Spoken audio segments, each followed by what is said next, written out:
and welcome to another episode of Tom's Tube Chan.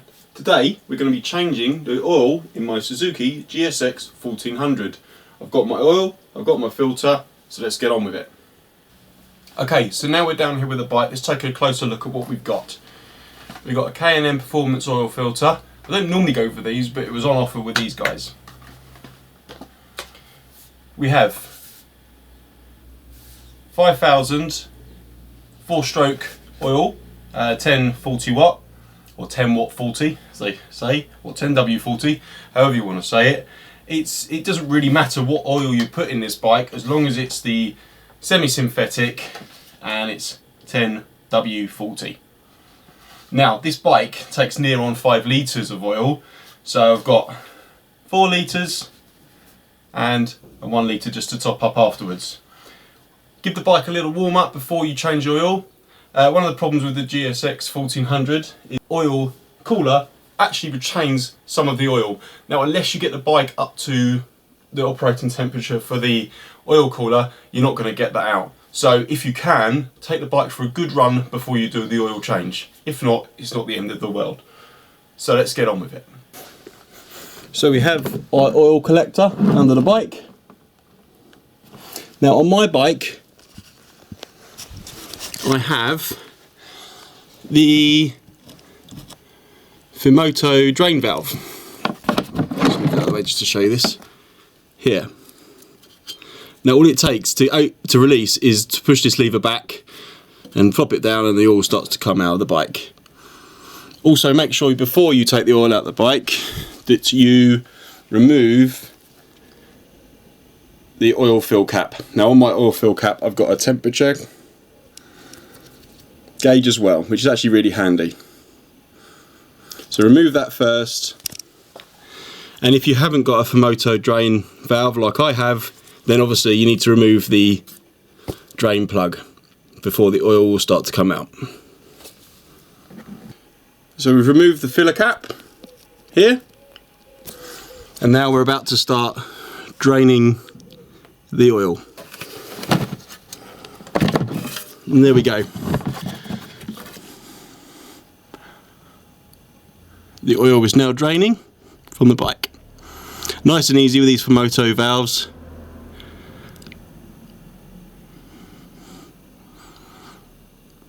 And we let the oil drain completely from the bike. Give it a good time to drain off.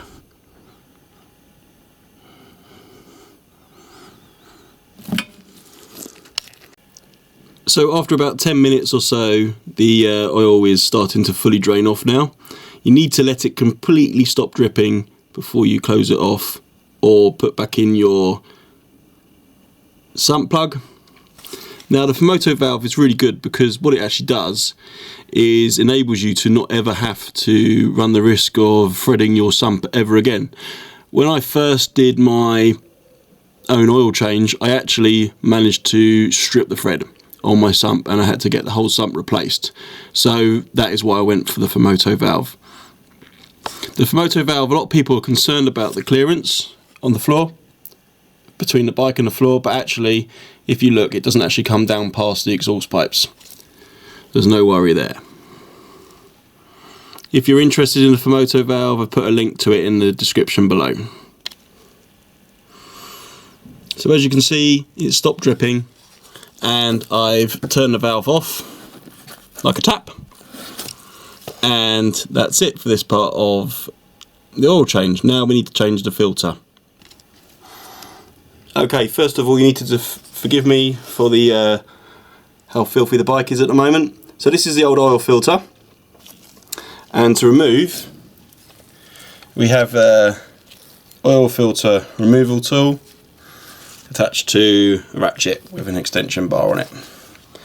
And all we do,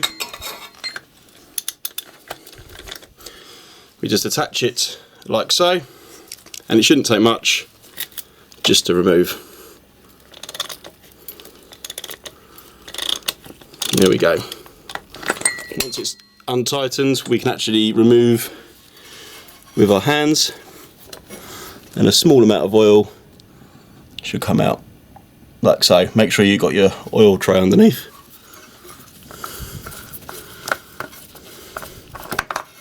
Just remove the oil filter like so.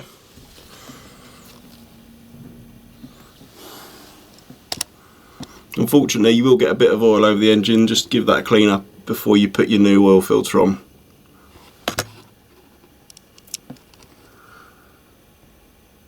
Now, with your new oil filter, it's always a good idea to put a little bit of new oil in it before you apply it to the bike, or before you mount it on the bike.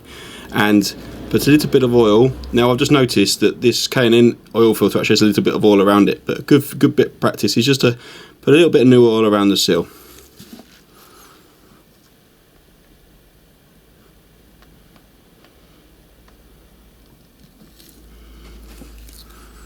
And just get your finger and just go around the seal with the new oil like so.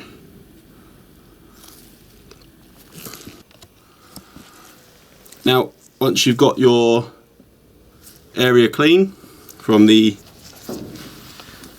previous filter, like so, you're not going to get it perfect, and you're going to make a mess when you put the new filter on anyway. Just clean it afterwards. So basically, just put on your new oil filter onto the thread, and just be very careful not to cross thread.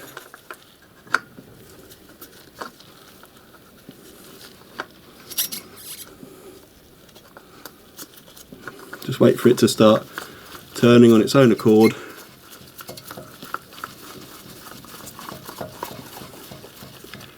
And literally, you have to be so careful with the tightening up of this. I only ever do my oil filters hand tight. That's not a recommendation, that's just what I do. I'll take my glove off so I can get more grip.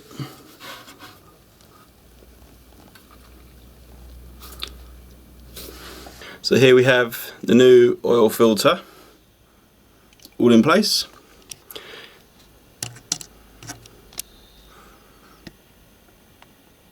So now we'll start to fill the bike back up. Okay, so I've got my funnel into the filler area, and we're ready to just put the new oil into the bike. And all we do is pour it in, and just keep an eye and make sure that nothing's pouring out anywhere.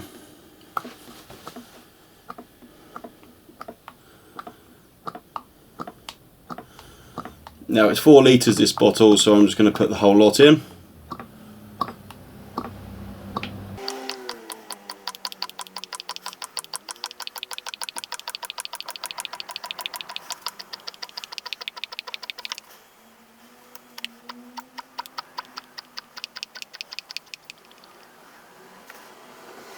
Okay, so that's the 4 litre bottle done.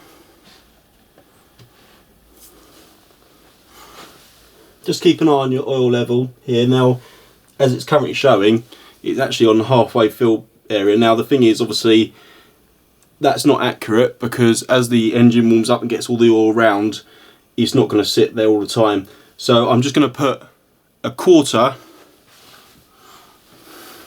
of this in. So I'm putting a quarter of this stuff in, so we just want to get to about there on this bottle. And this is 1 litre, so about 250 ml.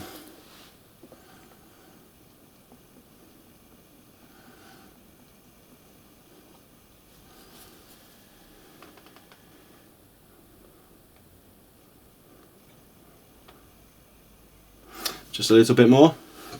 Just keeping an eye on that filler line on the window. So there we go, we got a nice new fresh oil line there, as you can see. Now it's showing on the full, which is perfect, because as the oil goes around the engine, that will fall down a little bit. But there we go, nice fresh oil.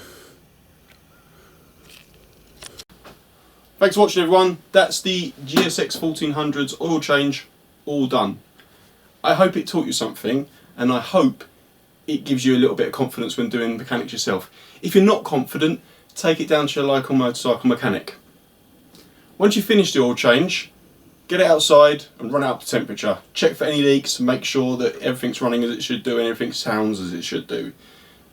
If you've got any comments or any questions, comment below. I'll do my best to answer any questions that you have. Check out my website and check out my social media sites as well. Thanks for watching everyone, I'll see you next time.